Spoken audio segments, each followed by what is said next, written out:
Donald Trump చిక్కుకున్నాడు. ఒక పెద్ద వ్యూహం లాంటి దాంట్లో డొనాల్డ్ ట్రంప్ ఉన్నాడు. Greater Israel project.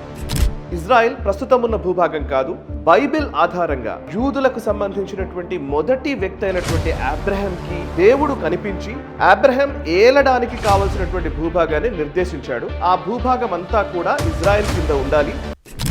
నమస్తే, వెల్కమ్ టు రైట్ యాంగిల్. నిన్న నేను ఒక వీడియో చేశాను. డొనాల్డ్ ట్రంప్ని ప్రస్తుతం ఇరాన్ పైన యుద్ధం చేయడానికి ప్రేరేపించినటువంటి వ్యక్తి బెంజమిన్ నెతన్యాహు అని.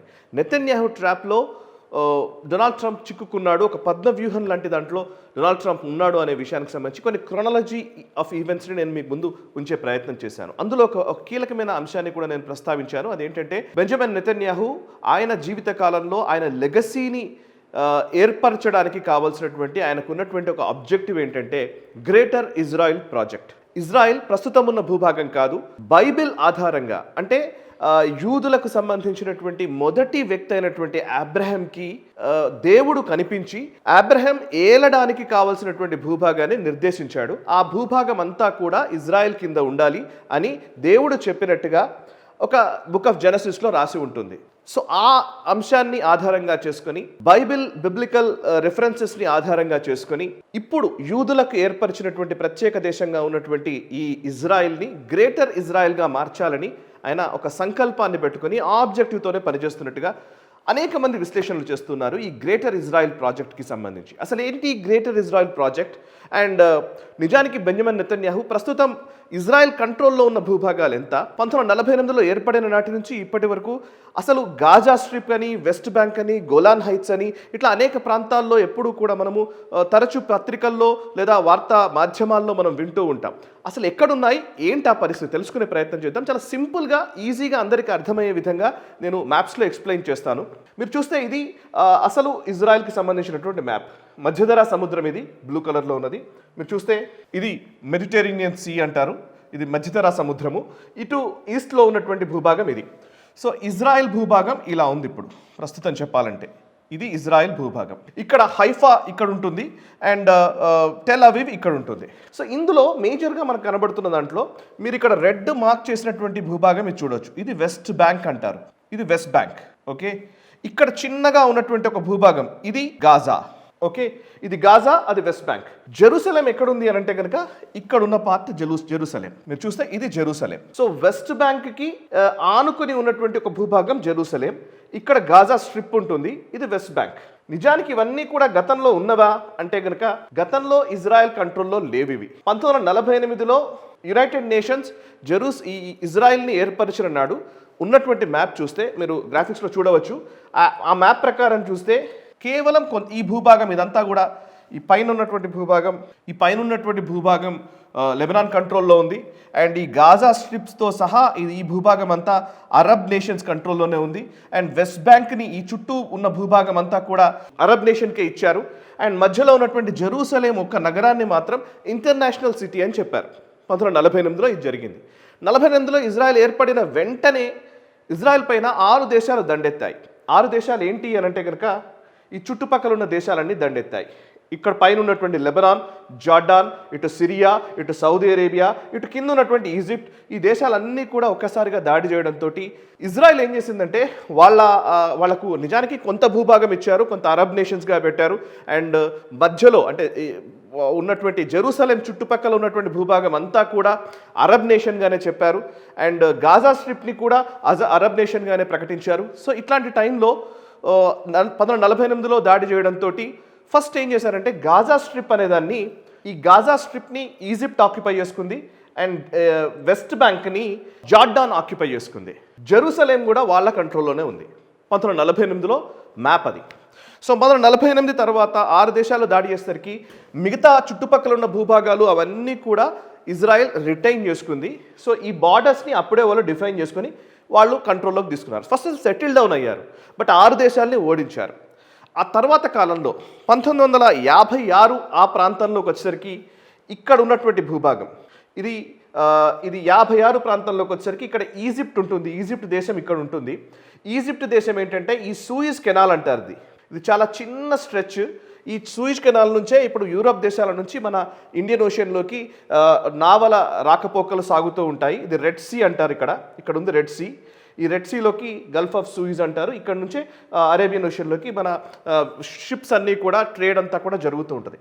అయితే 1956లో ఏం జరిగిందంటే అక్టోబర్ నెలలో ఈజిప్ట్ దేశము, ఇది ఈజిప్ట్, ఇటువైపు ఉన్నది ఈజిప్ట్ దేశం ఏం చేసిందంటే ఈ సూయిజ్ కెనాల్ని నేషనలైజ్ చేసింది. అంటే ఈజిప్ట్ దేశానికి సంబంధించినటువంటి ప్రాంతంగా దాన్ని గుర్తించి ఇది మాది అని వాళ్ళు క్లెయిమ్ చేసుకున్నారు.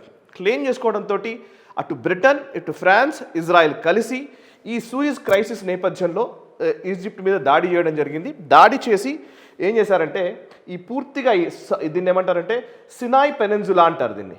ఈ ప్రాంతం నిజానికి ఇజ్రాయెల్ భూభాగం ఇక్కడి వరకే ఉండింది, కానీ ఈ సినాయ్ పెనిన్సులాని ఇజ్రాయెల్ ఆక్యుపై చేసుకుంది. అప్పుడు వాళ్ళ బార్డర్ ఎక్కడికి విస్తరించిందంటే ఈ ప్రాంతం అంతా కూడా ఇజ్రాయెల్ ఆక్యుపై చేసుకుంది. సో దాంతో ఈజిప్ట్ ఒక్కసారిగా కంగు తినింది. అప్పటిదాకా గాజా వాళ్ళ కంట్రోల్లో ఉండింది, గాజా వాళ్ళ చేతిలోకి వెళ్ళిపోయింది. సో దీంతో సినాయ్ పెనిన్సులాని 1956లో ఇజ్రాయెల్ కైవసం చేసుకుంది. దీంతో ఈ సూయిజ్ కెనాల్ ఉన్న ఈజిప్ట్కి ఉన్న అవకాశం కాస్త జారవిడుచుకున్నట్టు అయిపోయింది.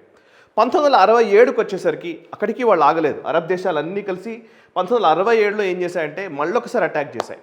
1967లో చేసినటువంటి అటాక్ సమయంలో 6 డే వార్ అంటారు, 6 రోజులు జరిగిన యుద్ధం ఇది. అప్పుడు కూడా మళ్ళీ ఈజిప్ట్, అదేవిధంగా జార్డాన్, సిరియా, ఈ 3 దేశాలు ఇజ్రాయెల్ పైకి దండెత్తాయి.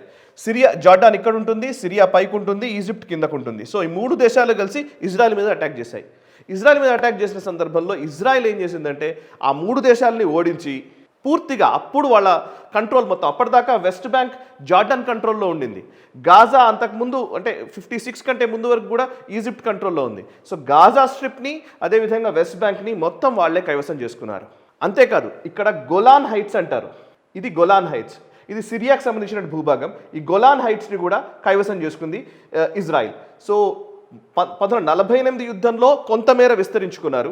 1956కి వచ్చేసరికి సూయిజ్ కెనాల్ దగ్గర ఉన్నటువంటి ప్రాంతం సినాయ్ పెనిన్సులాని కైవసం చేసుకున్నారు. ఆ తర్వాత 1967కి వచ్చేసరికి పూర్తిగా ఈ భూభాగం మొత్తం కూడా వాళ్ళ కంట్రోల్లోకి తీసుకున్నారు. ఇక్కడ గోలాన్ హైట్స్, అదేవిధంగా west bank, Jerusalem, Gaza strip అన్ని వాళ్ళ కంట్రోల్లోకి వచ్చాయి, ఇంక్లూడింగ్ సినాయ్ పెనిన్సులా కూడా వాళ్ళ కంట్రోల్లోకి వచ్చింది. దీంతో ఎలా ఇజ్రాయెల్ను ఓడగొట్టాలి అనే అంశానికి సంబంధించి చాలా సతమతం అవడం మొదలుపెట్టారు. చాలాసార్లు దాడులు చేయడానికి ట్రై చేశారు. 1973కి వచ్చేసరికి యోమ్ కిప్పూర్ అని యూదులకు ఒక పవిత్రమైనటువంటి రోజు, అది యూదులకు సంబంధించినటువంటి ఒక పవిత్రమైనటువంటి రోజుగా యోమ్ కిప్పూర్ని భావిస్తారు. అక్టోబర్ నెలలో వచ్చింది. సో ఆ 1973 అక్టోబర్ నెలలో యోమ్ కిప్పూర్ ఉన్న రోజే, అదే రోజు సర్ప్రైజ్గా ఒక రకమైన సర్ప్రైజింగ్ అటాక్ అనాలి, జార్డాన్ అదేవిధంగా ఈజిప్ట్ కలిసి ఒకటేసారి అటాక్ చేశాయి. జార్డాన్, సిరియా అండ్ ఈజిప్ట్ కలిసి అటాక్ చేయడంతో అప్పుడైనా సరే ఇజ్రాయెల్ని ఓడగొట్టి గాజా స్ట్రిప్ని తీసేసుకుందాం, వెస్ట్ బ్యాంక్ని తీసేసుకుందామని వాళ్ళు అనుకున్నారు. కానీ అప్పుడు కూడా ఇజ్రాయెలే గెలిచింది. సో ఇజ్రాయెల్ గెలిచి వెస్ట్ బ్యాంక్ని, గాజా స్ట్రిప్ని మళ్ళీ వాళ్ళ కంట్రోల్లోనే ఉంచుకున్నారు. ఈ సినాయ్ పెనిన్సులా కూడా వాళ్ళ కంట్రోల్లో ఉంది. సో 1970వ దశకం నుంచి 80వ దశకం వరకు కూడా ఈ పక్కన ఉన్నటువంటి పాలస్తీనా, ముఖ్యంగా ఈ పైన లెబనాన్ ఉంటుంది, ఈ లెబనాన్ నుంచి తరచూ ఇక్కడ నుంచి ఈ పాలస్తీనాకు సంబంధించి PLO అంటారు, పాలస్తీన్ లిబరేషన్ ఆర్గనైజేషన్, అంటే పాలస్తీనా ఈ భూభాగం అంతా పాలస్తీనాకు చెందుతుంది. సో పాలస్తీనా భూభాగాన్ని లిబరేట్ చేయాలి అనే ఉద్దేశంతో ఇజ్రాయెల్కి వ్యతిరేకంగా దాడులు చేయడం మొదలుపెట్టారు. సో PLO చేసినటువంటి దాడులు అనేకం కంటిన్యూస్గా జరుగుతూ వచ్చాయి. అయినప్పటికీ ఎక్కడ కూడా ఇజ్రాయెల్ వాళ్ళ భూభాగం ఇంచు కూడా వదులుకోలేదు. ప్రతిసారి కూడా ఎప్పుడు దాడి జరిగినా కూడా ఇంకాస్త విస్తరణ జరిగింది, కానీ ఎక్కడ కూడా వాళ్ళ భూభాగాన్ని కోల్పోలేదు. అది ఇజ్రాయెల్కి సంబంధించిన స్టోరీ. సో ఇక ఏమీ చేయలేని స్థితిలో ఈజిప్ట్కి చాలా కష్టమైన పరిస్థితులు రావడంతో ఈజిప్ట్ ఏం చేసిందంటే ఇజ్రాయెల్ని 1982లో ఈజిప్ట్ దేశము మొట్టమొదటి అరబ్ దేశంగా దాన్ని చెప్పాలి, ఇజ్రాయెల్ని ఒక స్వతంత్ర దేశంగా గుర్తించింది. సో ఇజ్రాయెల్ సావర్నిటీని రికగ్నైజ్ చేసినటువంటి దేశంగా, అరబ్ దేశంగా మొట్టమొదటి దేశంగా నిలిచింది ఈజిప్ట్ మొదటి అరబ్ దేశం. ఇజ్రాయెల్ని వాళ్ళు సావర్నిటీని గుర్తించారు, రికగ్నైజ్ చేశారు.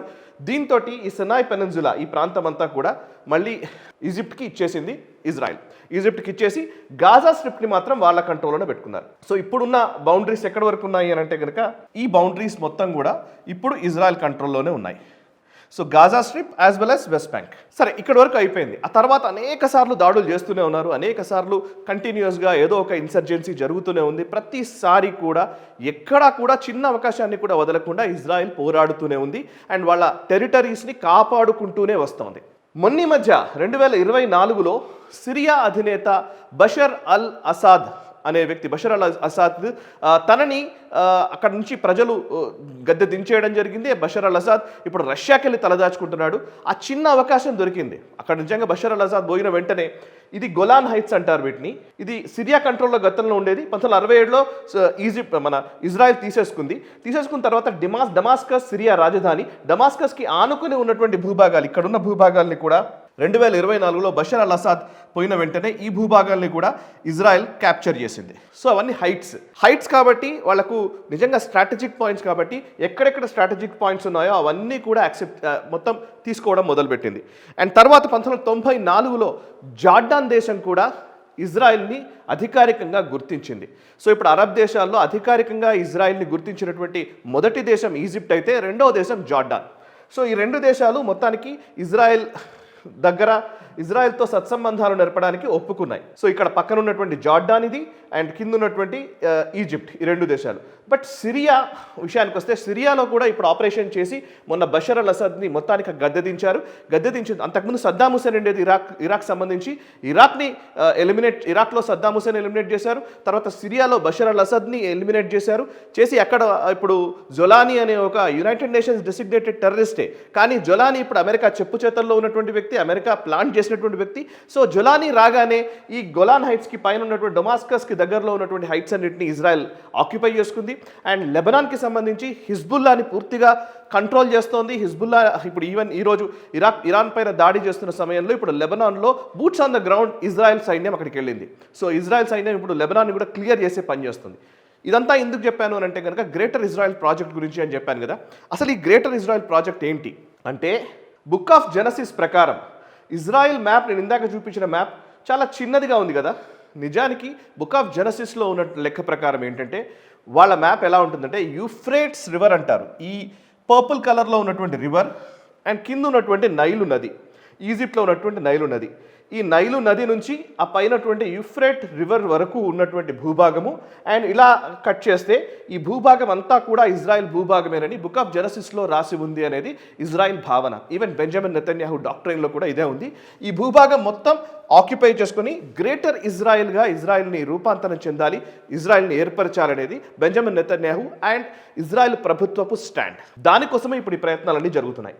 ఇందులో మేజర్గా ఏ దేశాలు వస్తాయి అని అంటే కనుక, ఈ పైన ఉన్నటువంటి టర్కీలోని కొన్ని ప్రాంతాలు, అండ్ పూర్తిగా లెబనాన్, అండ్ మరొక వైపు ఈ జార్డాన్. ఇందులో ఏ ప్రాంతాలు వస్తాయి అని అంటే కనుక, ఇప్పుడు నేను చూపించినట్టుగా ఈ పర్పుల్ లైన్ అంతా కూడా ఇజ్రాయెల్ తన భూభాగంగా భావిస్తోంది, గ్రేటర్ ఇజ్రాయెల్గా ఏర్పరచాలంటోంది.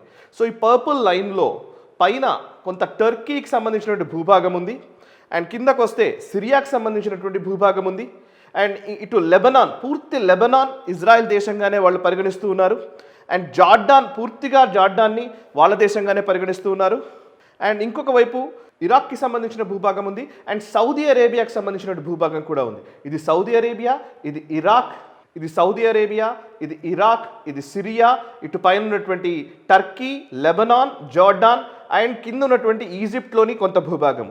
ఇవన్నీ కలిపి గ్రేటర్ ఇజ్రాయెల్గా మార్చాలనే సంకల్పంతో బెంజమిన్ నెతన్యాహు అండ్ ఇజ్రాయెల్ ప్రభుత్వం పనులు చేస్తూ ఉన్నాయి. అందులో భాగంగానే ఇప్పుడు అరబ్ దేశాల్లో ఉన్నటువంటి అస్థిర వాతావరణాన్ని కొంత కొనసాగిస్తూనే, అటు ఆయా దేశాల మధ్య కూడా కొంత డివైడ్ అండ్ రూల్ అనే కాన్సెప్ట్లోకి తీసుకొస్తూనే, ఇరాన్ వర్సెస్ ఇవాళ షియా వర్సెస్ సున్నీ అనే వాగ్వాదాలు జరుగుతున్నా కానీ, లేకపోతే యుద్ధాలు జరుగుతున్నా కానీ, ఇంకోవైపు సున్నీ దేశాల మధ్యనే విభేదాలు వస్తున్నాయి, యుఏఈ కావచ్చు, సౌదీ అరేబియా మధ్య కావచ్చు, ఇవన్నీ జరుగుతున్నాయి. సరే, ఇవన్నీ చేస్తుంటే ఇవన్నీ ఇమ్మోరల్ యాక్టివిటీస్ కదా అని మాట్లాడవచ్చు, కానీ యుద్ధంలో మొరాలిటీస్ ఉండవు. ఇది చాలా క్లియర్గా అర్థం చేసుకోవాల్సిన విషయం. యుద్ధం ఎప్పుడూ కూడా రకరకాల అంశాల ఆధారంగానే చేసుకుంటూ ఉంటుంది. అందులో పవర్ అనేది చాలా మేజర్ రోల్ పోషిస్తుంది. అండ్ ఇజ్రాయెల్ ఒక చిన్న దేశంగా ఏర్పడినప్పటికీ ఇజ్రాయెల్ని కబళించాలని అరబ్ దేశాలు మొదటి నుంచి ప్రయత్నం చేస్తూనే వచ్చాయి. సుమారు 50-60 సంవత్సరాలుగా, 70 సంవత్సరాలుగా ఆ ప్రయత్నం కొనసాగుతూనే వస్తుంది. ఇప్పుడు ఈ ప్రయత్నం ఎన్ని రోజులను డిఫెన్సివ్ యాటిట్యూడ్తో ఉండాలి? ఇజ్రాయెల్ ఒక్కరోజు చిన్న మిస్టేక్ చేసినా కానీ ఇజ్రాయెల్ మొత్తాన్ని ఒక 10 మిజైల్స్తో క్లోజ్ చేసే పరిస్థితి ఉంటుంది. సో అలా కాకుండా మన విస్తరణవాదం చేస్తే కానీ ఇజ్రాయెల్ అనే దేశం మనుగడ సాగించదు అనే దృక్పథంతో విస్తారవాదంలోకి ఇజ్రాయెల్ దేశం వెళ్ళడంలో కూడా ఒక అర్థం ఉంటుంది. సో దీన్ని ఎలా అర్థం చేసుకోవాలి అని అంటే కనుక, ఇప్పుడు ప్రస్తుతం ఇరాన్ యుద్ధాన్ని మనం చూస్తే కనుక ఇది ఒక సివిలైజేషనల్ వార్. ఇజ్రాయిల్ తమ బుక్ ఆఫ్ జెనసిస్లో చెప్పినటువంటి అంశాలను ప్రాతిపదికగా చేసుకొని ఇజ్రాయెల్ తన విస్తరణను చేయాలని కోరుకుంటోంది. అటు షియాకి సంబంధించినటువంటి వాళ్ళ మతపరమైనటువంటి అంశాలని పెట్టుకొని ఇరాన్ దేశాన్ని ఖచ్చితంగా వాళ్ళు సస్టైన్ చేయాలని అనుకుంటున్నారు. ఇంకోవైపు సున్నీ దేశాలు వాళ్ళ ప్రయత్నాలు వాళ్ళు చేస్తున్నాయి. సో ఓవరాల్గా చెప్పాలంటే ఈ వెస్ట్ ఏషియాలో జరుగుతున్న పరిణామాలు ఇదొక సివిలైజేషనల్ వార్గానే చూడాలి. ఈ సివిలైజేషనల్ వార్కి పాలిటిక్స్ జోడించబడతాయి and at the same time economical aspects జోడించబడతాయి. ఓవరాల్గా చెప్పాలంటే పవర్ ఏదైనా సరే, పవర్ ఎవరికి ఉండాలి, సుప్రీం పవర్గా ఎవరు ఉండాలి అనేది ఈ యుద్ధాల్లో విజేతలు ఎవరో వాళ్ళు నిర్ణయిస్తారు. సో ప్రస్తుతం జరుగుతున్నటువంటి పరిణామాలు అవి. గ్రేటర్ ఇజ్రాయెల్కి సంబంధించినటువంటి ప్రాజెక్ట్ గురించిన డీటెయిల్స్ మీకు సింపుల్గా అర్థమైందని నేను అనుకుంటున్నాను. అండ్ మీకు మీ అభిప్రాయాలను కూడా తెలియజేసే ప్రయత్నం చేయండి కమెంట్స్ ద్వారా. ఈ వీడియో నచ్చితే లైక్ చేయండి, 10 మందికి షేర్ చేయండి. మనసా వాచా కర్మణ దేశహితం కోసం నేషనలిస్ట్ హబ్. ఈ వీడియో మీకు నచ్చినట్టయితే లైక్ చేయండి, 10 మందికి షేర్ చేయండి. అలాగే కామెంట్ల రూపంలో మీ అభిప్రాయాలను మాతో పంచుకోండి. Nationalist hub group of channels ను సబ్స్క్రైబ్ చేసుకుని తెలుగునాట జాతీయవాద జర్నలిజాన్ని ప్రోత్సహించండి. ఈ వీడియో కింద ఉన్న బెల్ ఐకాన్ పై క్లిక్ చేయడం మర్చిపోవద్దు.